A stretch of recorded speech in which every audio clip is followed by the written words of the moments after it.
Today we are going to start our first session on Atlas. I hope you all have Atlas with you. Those who do not have can sit with someone else. The last time you are allowed to sit with someone else, otherwise you are supposed to have Atlas with you.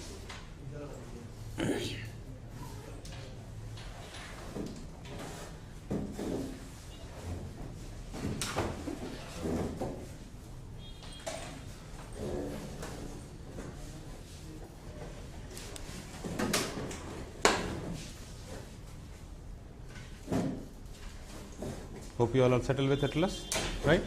Firstly, we'll talk about three things about Atlas. Since we, yeah, I'll take it later. Right? First thing that we need to understand three things about Atlas. What is the role of Atlas in civil service examination? Then second thing is that what is the color of the Atlas indicates.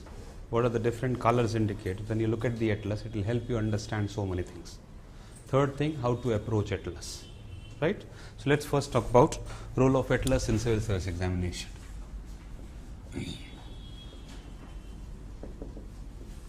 The first thing is that there are good number of direct questions asked in preliminary examination.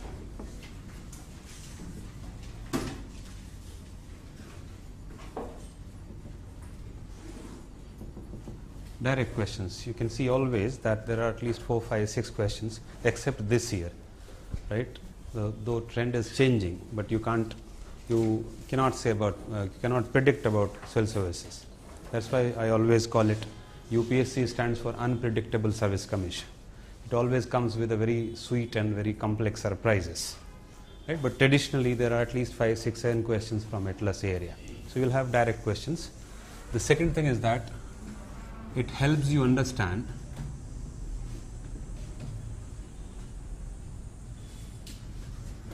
and raises interest in current affairs.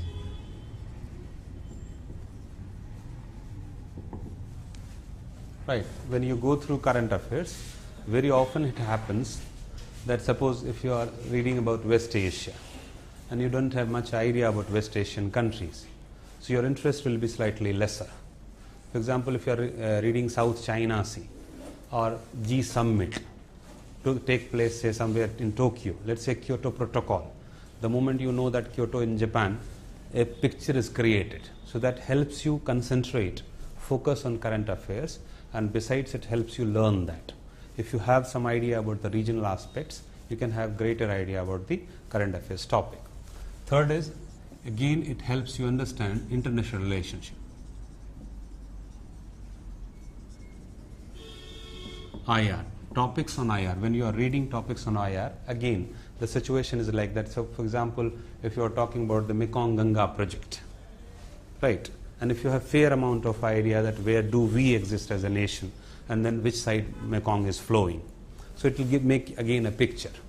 So, several such, say, let's say India-Iran relationship. If you are talking about TAPI project, right, the gas pipeline from Iran to India. So, which are the countries which will be bypassed by these? Which are the countries which must be there within that? So, it helps you understand what are the hindrances in TAPI pipeline.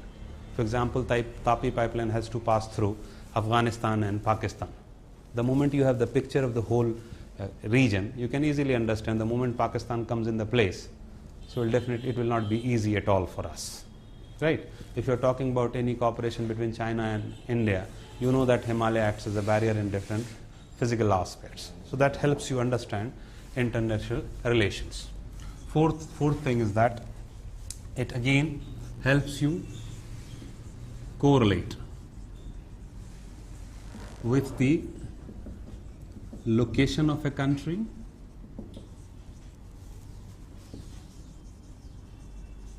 and its socio-economic condition.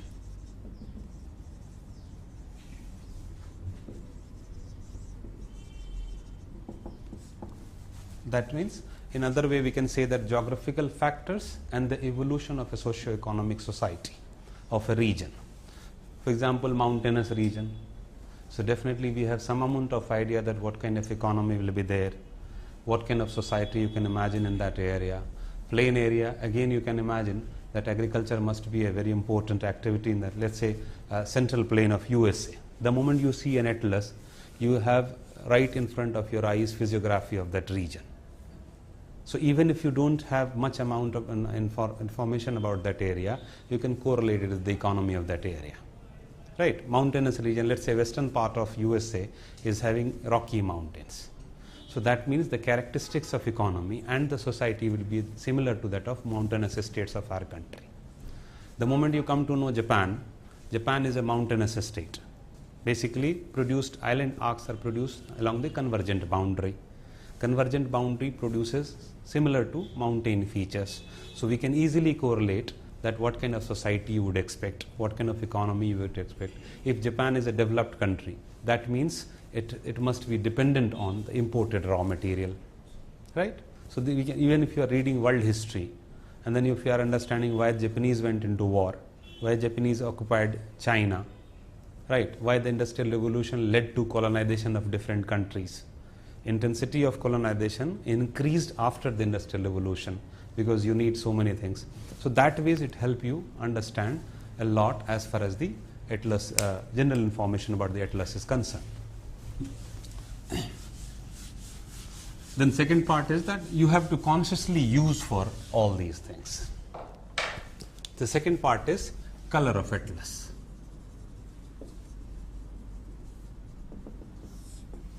What does the color of atlas indicates?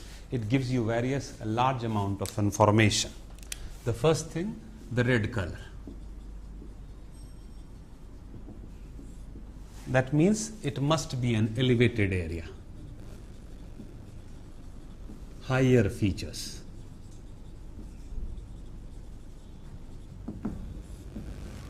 Right? Like, for example, mountains,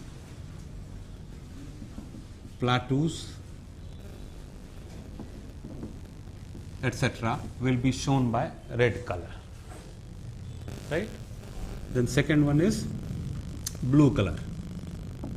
It indicates water. Third is white color. Means glaciers or snow covered areas.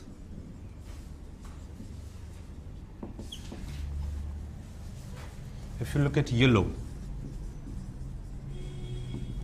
dry areas. Green, forested or wet areas. So the moment you look at atlas, color indicates, color tells you volume of information. If you look at the glacier white color, it will also be indicative of rivers.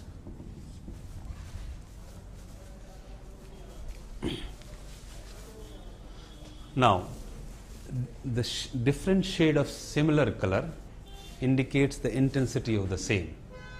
For example, very sharp red color means greater height. Deep blue means greater depth. Light blue means shallow water.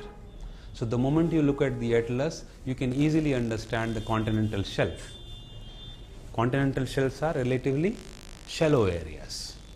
So if you look at atlas, if it is slightly whitish blue, that means it is continental shelf area. So only looking at the atlas itself, you can tell that, you can understand whether the continental shelf of an area is broader or narrower. You don't need to go into the books about, let's say suppose in western coast of our country, if you look at the western side, so that will be, the white color will be much broader. You can easily conclude that continental shelf of western coast is wider as compared to eastern coast. Then obviously you are supposed to read why, that's a different issue. But you can have good amount of information about it. And then again, looking at the atlas, you can understand the features. By understanding the features, geographical features, again you can correlate with socio-economic conditions of that area. Right? For example, if you look at Africa, apart from Sahara region, the entire Africa will be shown in red color. That's red of lighter version. That means they are plateau areas. The flat plateau areas must be rich in mineral resources. So we can correlate and integrate this way. Then the third aspect is how to approach atlas.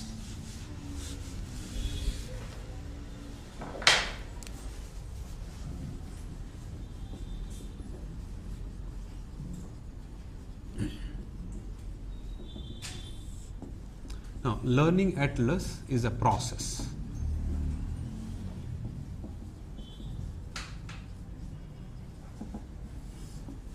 Is a process which you must follow, and it will take hardly 15 to 20 minutes to remember one single continent of the magnitude of, let's say, South America. It may take 25 to 30 minutes to understand the broader pictures and have a picture of the entire continent like Europe, Asia, which is slightly bigger. So if you have fair amount of information, first the broader picture, then second level minor pictures. Similarly, if you look at India, several questions will be directly asked that which of the following state will share a common boundary with, let's say, Punjab, say Pakistan. Once there was a question that which of the following state will not touch the border of Pakistan. Similar questions can be created about Nepal, Bhutan, Myanmar, Bangladesh, etc., etc. Pak Bay separates and all these things. So broader picture if you have, first we'll go for broader pictures, then we'll look into the minor pictures and the smaller features which are relevant from the examination point of view. So this is entirely a process which will have to go. Then remembering the atlas. In the class itself we will have good amount of exercises which will help you remember for a much longer time.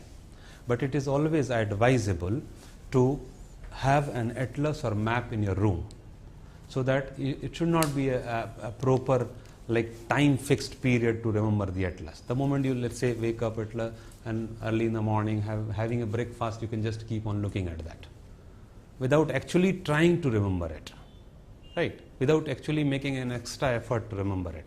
If you try to make an extra effort, you may forget it.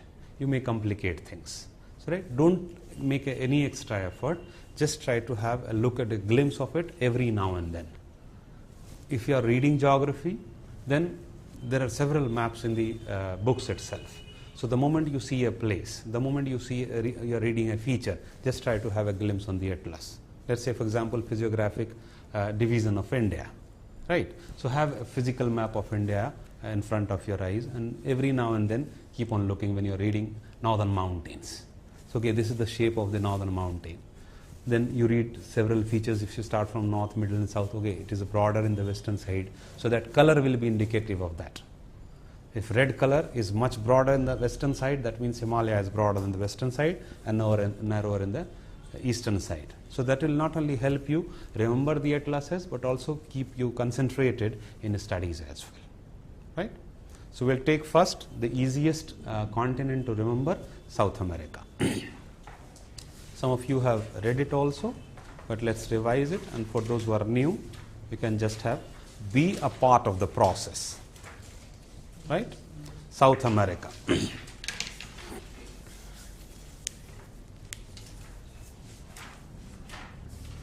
South America, political. We'll start with political. First have these glimpses on countries, right? That countries is starting with, look at French Guiana from top, right side, right? French Guiana, Suriname, Guyana, French Guiana, Suriname, Guyana, Venezuela, Colombia, Ecuador, Peru, Chile, Argentina, Uruguay, Paraguay, Bolivia, Brazil. The major countries, you can look at that, right? I repeat, French Guiana, Suriname, Guyana, Venezuela, Colombia, Ecuador, Peru, Chile, Argentina, Uruguay, Paraguay, Bolivia, Brazil. Now, for the next 2 minutes, try to look at the shape of the country, very roughly size of the country, and the capital city of each country and its location.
right? Now let's be apart. Don't see the atlas now. Let's try to just follow the process. Just follow me.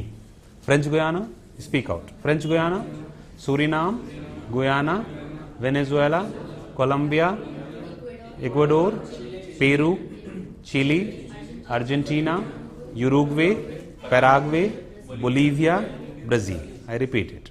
French Guiana, Suriname, Guyana, Venezuela, Colombia, Ecuador, Peru, Chile, Argentina, Uruguay, Paraguay, Bolivia, Brazil. One more time.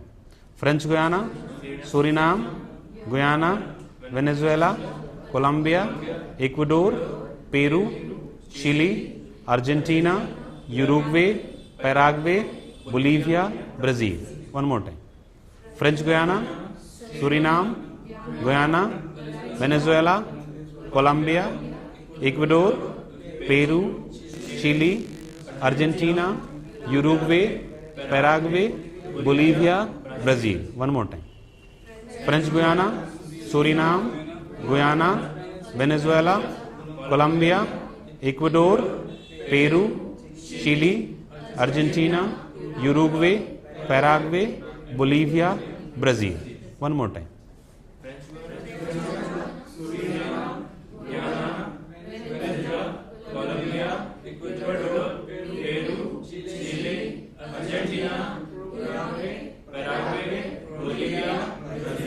Good. One more time.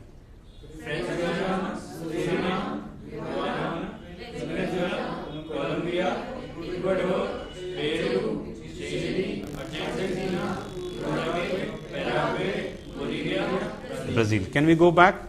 Brazil, Bolivia, Paraguay, Uruguay, Argentina, Chile, Peru, Ecuador, Colombia, Venezuela, Guyana, Suriname, French Guiana. Beautiful. French Guiana, Suriname, Guyana, Venezuela, Colombia, Ecuador, Peru, Chile, Argentina, Uruguay, Paraguay, Bolivia, Brazil. Brazil, Bolivia, Paraguay, Uruguay, Argentina, Chile, Peru, Ecuador, Colombia, Venezuela, Guyana, Suriname, French Guiana. Beautiful. Now, there is a very thin line between cramming and making a picture of the atlas. Don't try to cram it up, right? When we are recalling, when we are repeating it several times, keep the atlas in your imagination right in front of your eyes, rather than just cramming up. The moment you cram it up, you will forget. If you make a picture of whole South America with its shape and the relative position of different countries, you can easily remember that, right? Let's play a game now, right? I'll tell you the name of the country, and then I'll tell you the name of other countries. Just you have to tell yes or no whether the border is touching, right? Hope you understand that, what I'm asking. Let's take Argentina, Uruguay, Bolivia. Argentina will touch Bolivia. Yes? Don't see the atlas in between. Don't see the atlas in between. Argentina will share its boundary with Brazil. True or false? False? True. Don't see the atlas in between. मेरे आँख कानून के हाथ से ज़्यादा लंबे. I can see that, right? हाँ ठीक है. अब देखो Argentina and look at this border Argentina is sharing with Brazil, right? Raise your head. Raise your head quickly. Don't get stuck with the atlas, right? Next country I am taking is Peru, right? Just recall the surroundings of Peru. Peru will have a common boundary with Argentina. True or false? And don't see the atlas. Peru will have a common boundary with Colombia. True or false? जरा एक बार देखना कितना लंबा border share करता है.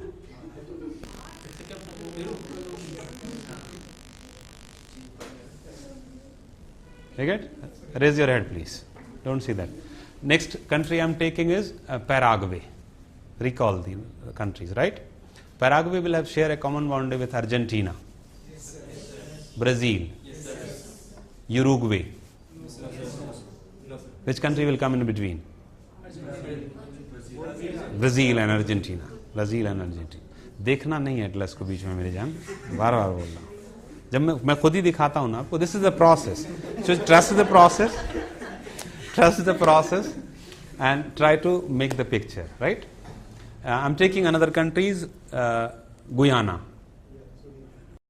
Suriname, एक side. Venezuela. Suriname will share its boundary with Colombia. True or false?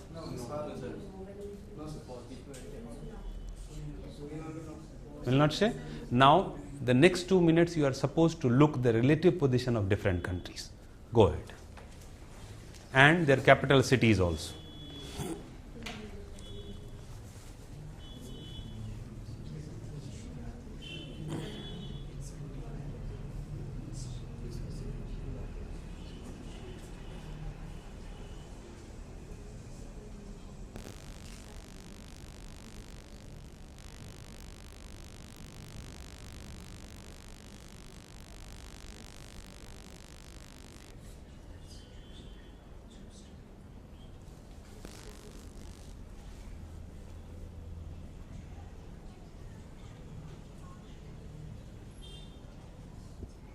Look at the position of equator and the number of countries which are bypassed by equator, through which equator is passing, and the Tropic of Capricorn.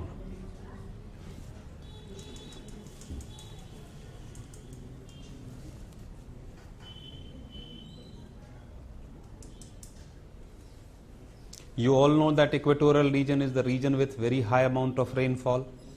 So the moment you see equator, that will be a very dense forested area, right? Unless until it is defied by the mountainous region.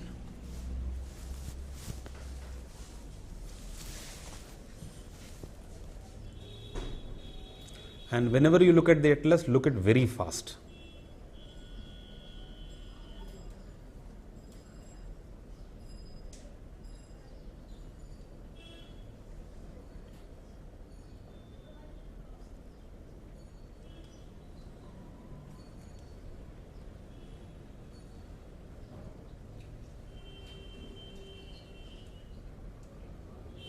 Now raise your head.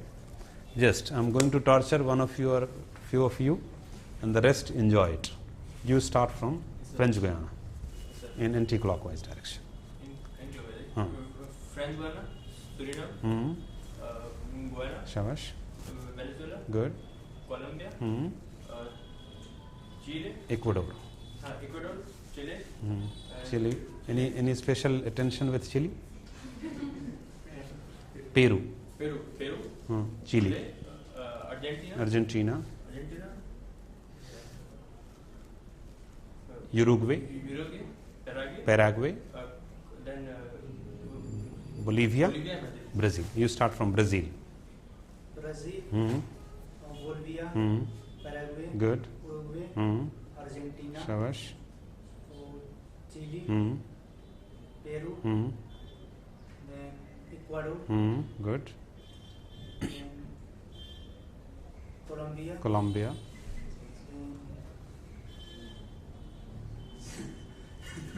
Not allowed. Venezuela. then French Guiana. फिर ये क्या है? You will be tempted to do that, but don't do it, right? Because when you are undergoing a stress and then you try to recall, you'll remember forever. Yeah, you start. What's your name, please? Rohit. Yeah, Rohit. From Brazil to that. Bolivia, Paraguay, Uruguay, Argentina, Chile, Peru, Shabash. Ecuador, Colombia. Venezuela, Good. Guyana, Guyana. Suriname. Guyana. When you are, be a part of the process, Dharmender, right? Don't see the atlas in between. You will have all the time in the world to see your atlas. Right now, just listen to it. All the three organs I am making active: eyes, mind, ear. Right? So do that. Yeah. French Guiana. French Guiana, Hmm. Suriname, Guyana, Good. Venezuela, Shabash. Colombia, Hmm. Ecuador, Peru, Hmm. Chile, Good. Argentina, Beautiful. Uruguay, Paraguay. Colombia, Bolivia, Bolivia. Shabash. Right? We repeated last time. French Guiana, Suriname, Guyana, Venezuela, Colombia, Ecuador, Peru, Chile, Argentina, Uruguay, Paraguay, Bolivia, Brazil. Brazil, Bolivia, Paraguay, Uruguay, Argentina, Chile, Peru, Ecuador, Colombia, Venezuela, Guyana, Suriname, French Guiana. Look at the physical portion. Physical map of South America. Starting from the top. Can we look at and try to correlate it with the political map as well? Starting from top, Venezuela, look at Lake Maracaibo. Lake Maracaibo. Yes. The largest petroleum producing region of South America, making Venezuela the largest petroleum producing country of South America and a member of OPEC, Organization of Petroleum Exporting Countries. Lake Maracaibo. And keep on writing on the atlas itself these information, if it is yours, of course. Lake Maracaibo, the largest petroleum producing region of South America.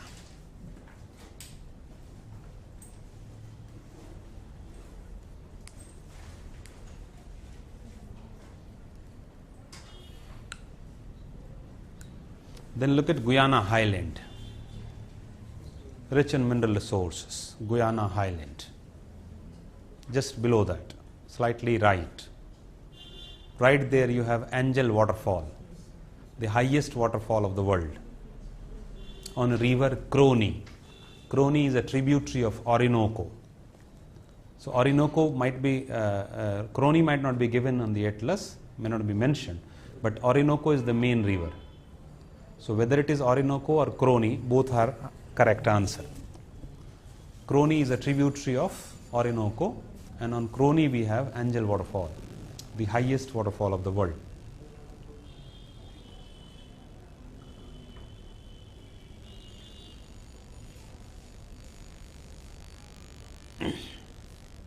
Right there you have Llanos, tropical grassland, named Llanos. On Guiana Highland itself, Llanos in Venezuela.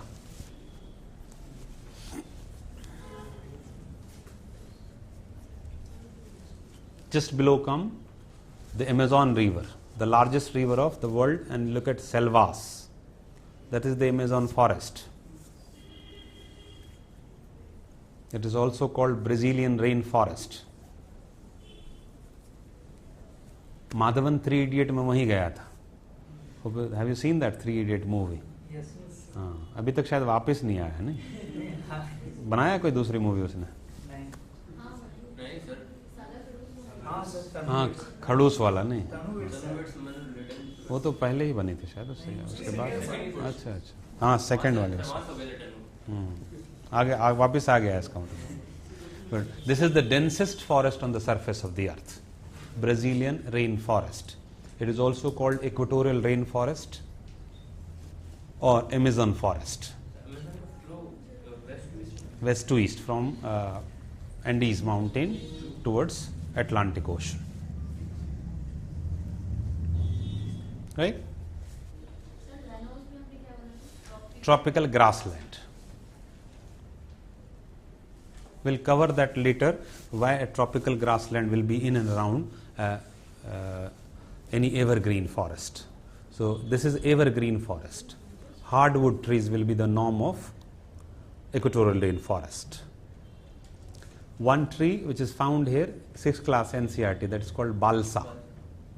That is the lightest wood of the world, which is generally used to make dummy of aeroplane. Then just slightly below you have Mato Grosso Plateau, rich in gold and iron ore. Mato Grosso Plateau. Gold and iron both, iron ore. Then right there you have, even I didn't find that. Gold ढूंढ रहे हो या माटो grosso प्लेटो ढूंढ रहे हो? Yes, good question. Gold तो Brazilians ढूंढ रहे होंगे, हमें सिर्फ वो प्लेटो ढूंढना है. Remember it. Just right side you see Campos and Caatingas. Campos Cerrados. Campos and Caatingas both are tropical grassland. One is tropical thorn, one is tropical grassland. Which one is from? Caatingas. This side of Brazil receives very lesser amount of rainfall.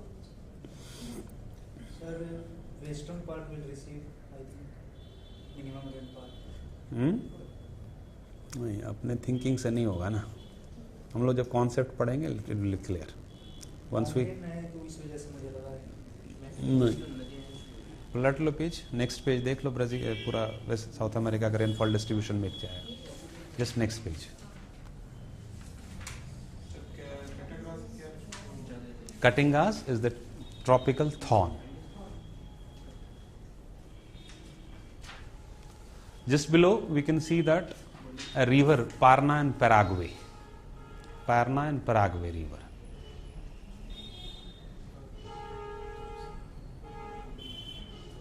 Can we see there? Parna and Paraguay. Then you have the waterfall, Iguazu waterfall.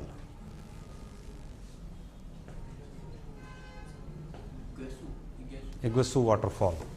Right there you have the second largest hydel project of the world, Itaipu.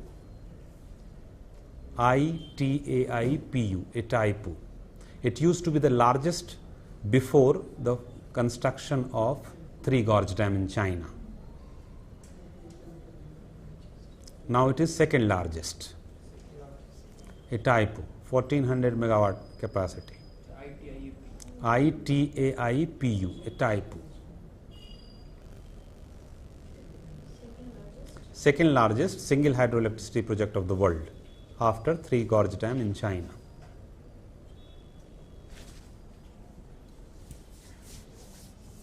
It's a joint venture of Brazil and Paraguay. Then you can see Gran Chaco. Gran Chaco, again a tropical grassland with occasional trees as well.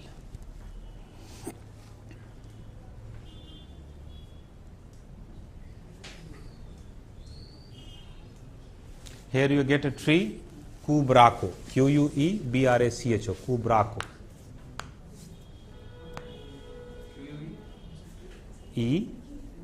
Ebracho, Cubraco. That is the hardest wood of the world and is nicknamed as axe breaker.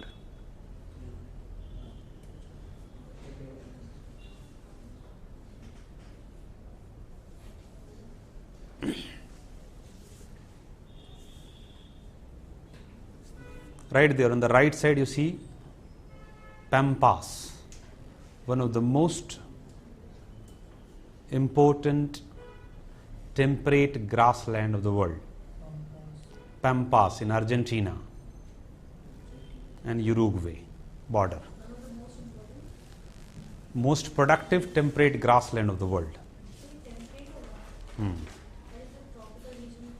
Tropical region कहाँ है वो?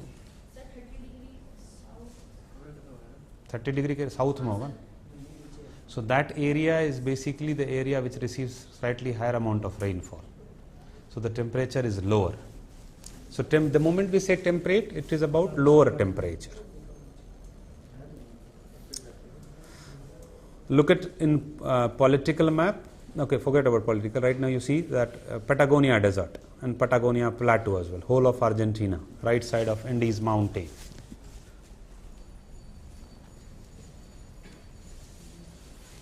Patagonia Desert or Patagonia Plateau.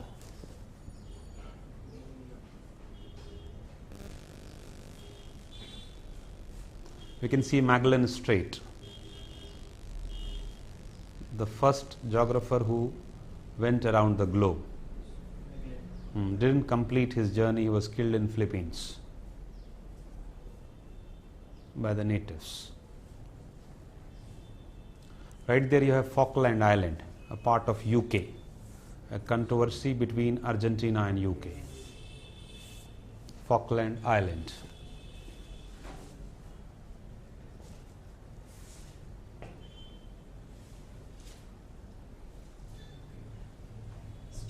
Can we see all along the western coast? Andes Mountain, right? Andes Mountain. It's starting from the top, Mount Cotopaxi in Ecuador. Ecuador, recall Ecuador, or correlated the political. Cotopaxi, the highest active volcano of the world. Cotopaxi, highest active volcano of the world.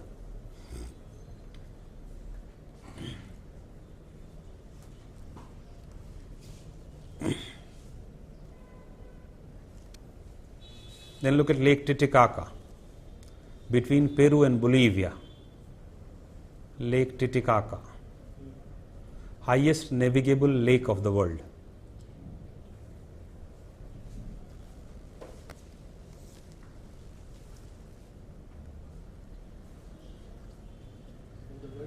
Highest navigable lake of the world. La Paz, the capital city of Bolivia, is the highest capital city of the world. La Paz.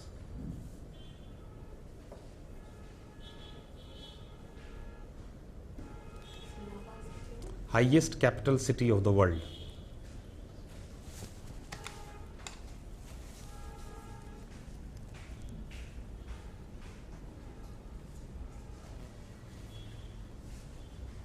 Can we look at Atacama Desert? The driest desert of the world. Atacama Desert between Chile and Peru, top of Chile.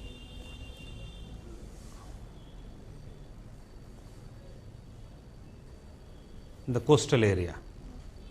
Atacama Desert. The driest desert of the world. Arica is a place located in this desert, is the driest place on the surface of the earth.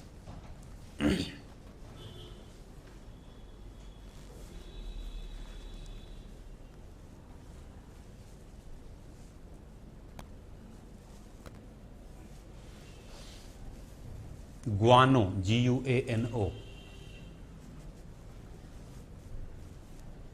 The birds found in this region. Its dropping is used for phosphate fertilizers. Which region? Atacama Desert I am talking about. Guano, Guano. The droppings of the bird, which is used to make phosphate fertilizer. That's why Chile is one of the largest exporter, in fact the largest exporter of phosphate fertilizer in the world. So what do you mean, like bird? Droppings, potty. Birds dropping.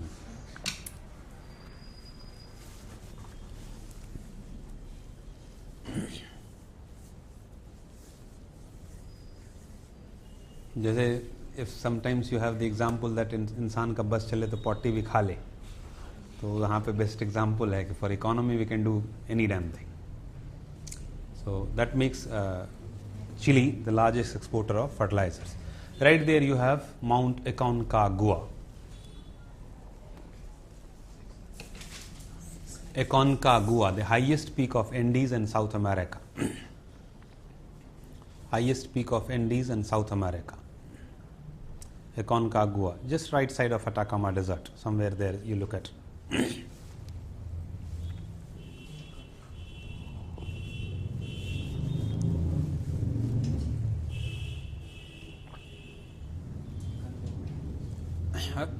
Right there you have Ojos del Salado. Ojos del Salado, Cerro Ojos del Salado. So it is a height na like 690 in the height na meter. Sorry? The number written in the height, the right mountain height. Yes, that's height.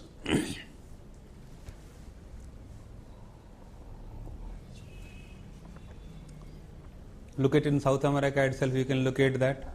The darker red color indicates higher mountains, lighter red color indicates plateau areas.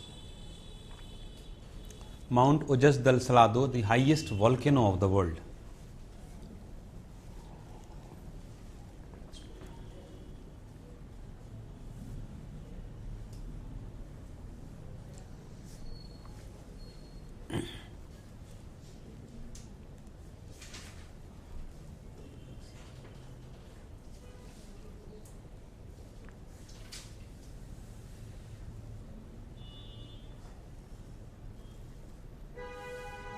Look at near Pampas, just below that you have Valdez Peninsula.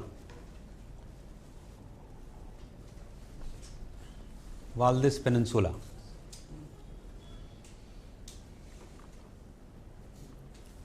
It is the lowest point of South America. It must be maybe written on the atlas itself. Lowest point means the deepest part over a continent portion. Very often it goes below sea level as well.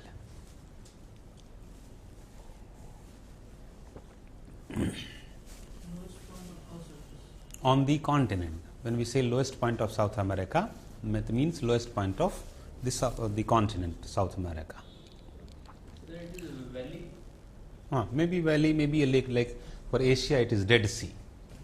The lowest point is Dead Sea. Just like highest point, that means highest peak. The lowest point means deeper water. Look at the position of Rio de Janeiro. Political map, South America, Brazil. Southern portion of Brazil, southeastern portion is the most populated region of Brazil. Rio de Janeiro, de facto capital of Brazil. Right there you have Sao Paulo. Though it is not a port, yet it is called a coffee port of the world. Brazil is the largest producer of coffee, and it produces in large commercial farms, and that farm is called fazendas. Fazendas, fazendas.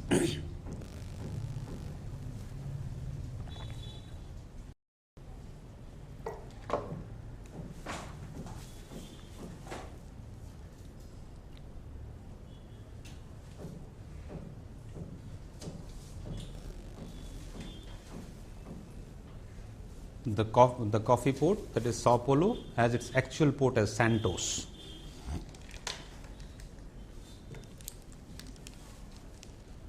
Then there is a rail line. I hope we understand the term transcontinental railways.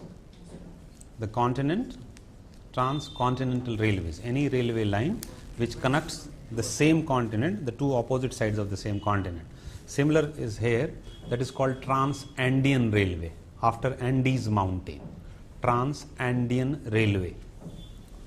That starts from Buenos Aires, the capital of Argentina, and it goes to Valparaiso in Chile, just by the side of Santiago. It connects Buenos Aires to Valparaiso. If you look at Chile, Santiago, right there you have Valparaiso. So that Valparaiso is connected with Buenos Aires, passing through the middle of Argentina, and that's called Trans-Andean Railway. Buenos Aires, the capital of Argentina.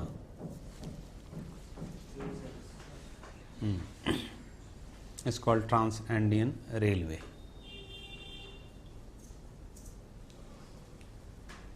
Right? We finished South America here. Let's have a clarity about some of the terms which are very often you will encounter in our discussion as well as in the atlas. First, we will look at peninsula and cape. What is the difference? The area surrounded by water bodies on three sides. So both are same. It is protruded land or projected land in the ocean. Right? When the land appears intruding into the oceanic area, they may be explained by these two terms. Either it may be peninsula or a cape. Right? Larger one is called peninsula, smaller one is called cape. Hope we are clear. If you look at in our Cape of Comorin, very small one within a peninsula of India. So when we say peninsula, both are surrounded from three sides by water. Island, all sides. Continent, a super island, you can say that. Right? Relatively super island. Subcontinent, Indian subcontinent, when we use the term. Huh? Part of a continent. No. So every country is a part of the continent. When we say Indian subcontinent, means first thing that, what do we mean by continent?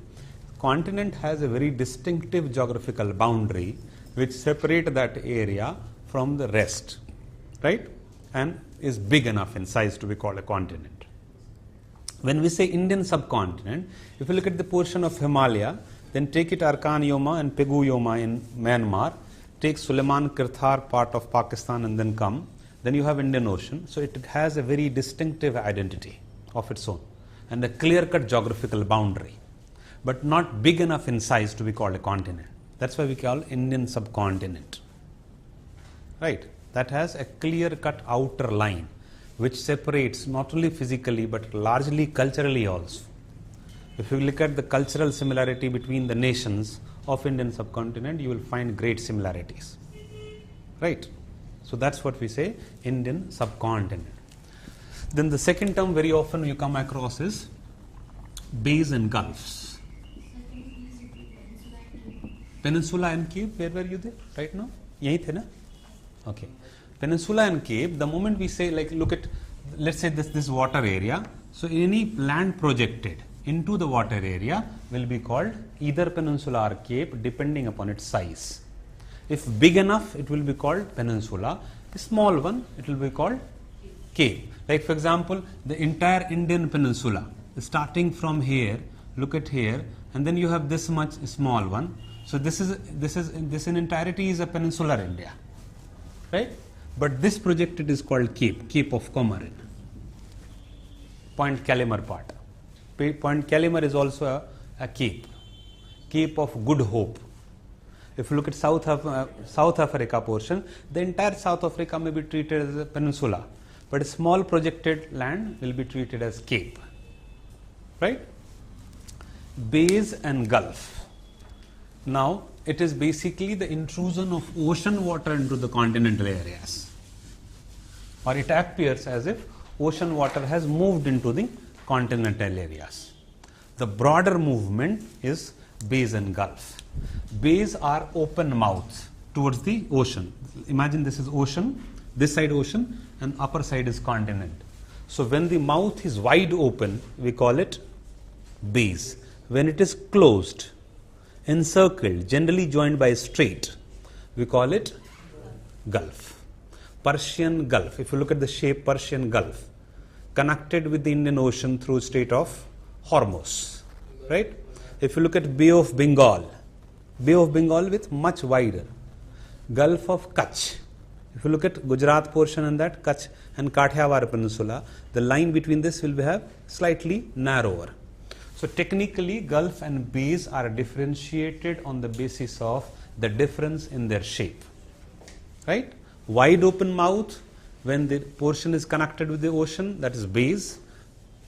Relatively narrow mouth, that is gulfs. Besides the intrusion of ocean water into the continental areas, we have through creeks, right? Then we have backwaters. Then we have lagoons.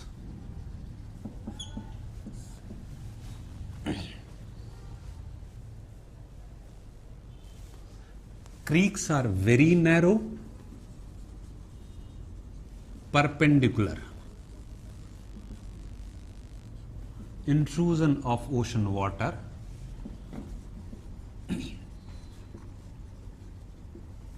into the continents. Sar Creek. If you look at Sar Creek, the portion of Gujarat, you have here like this. This is the water area. So this intrusion basically is called Sar Creek.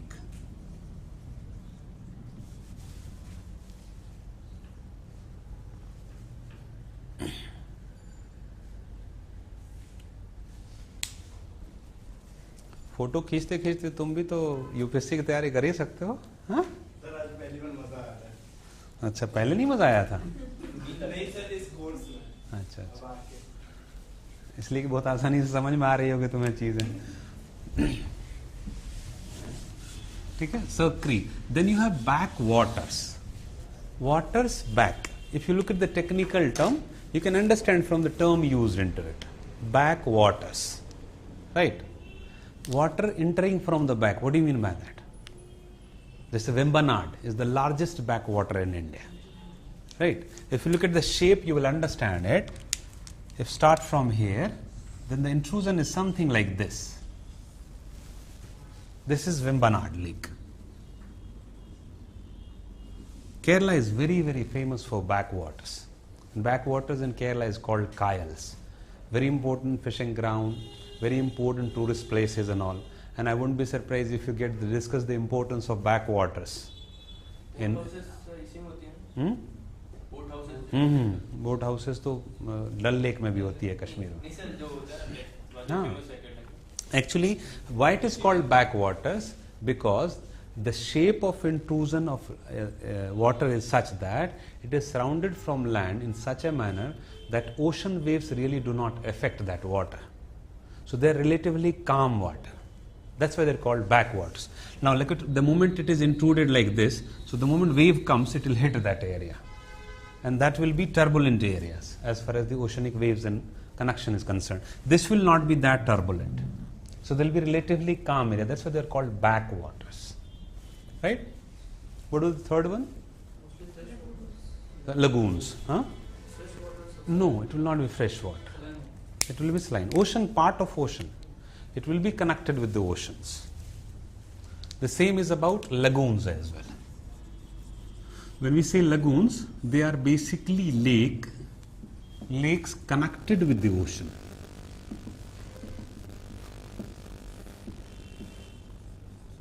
Like for example, when we say largest lake in India, then it will be Chilka. When we say largest freshwater lake in India, Wular, right? Wular Lake. Largest freshwater and largest this thing. Then there are two terms called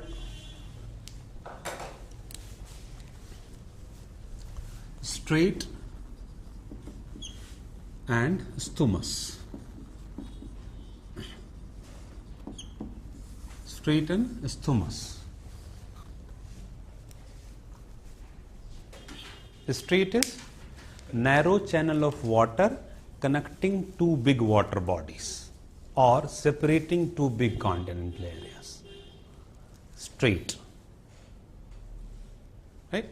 Let's say Persian Gulf is being joined like this by Strait of Hormuz. Here you have Persian Gulf and here you have Arabian Sea. Strait. Right? When the strait itself is much broader, we call it channels, English channels. Though it's similar, except that the width is much, much wider. It's called channel.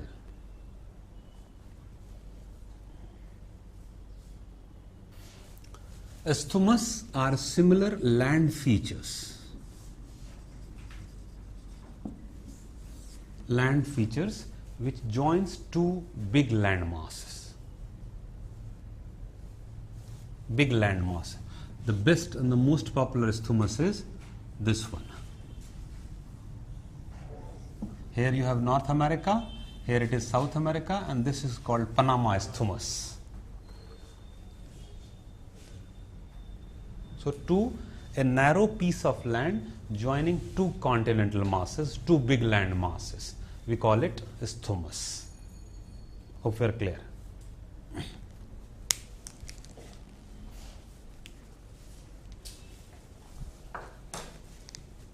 That's all. If you come across any other terms, we'll discuss that later. Let's have a final glimpse of South America. French Guiana, Suriname, Guyana, Venezuela, Colombia, Ecuador, Peru, Chile, Argentina, Uruguay, Paraguay, Bolivia, Brazil. Brazil, Bolivia, Paraguay, Uruguay, Argentina, Chile,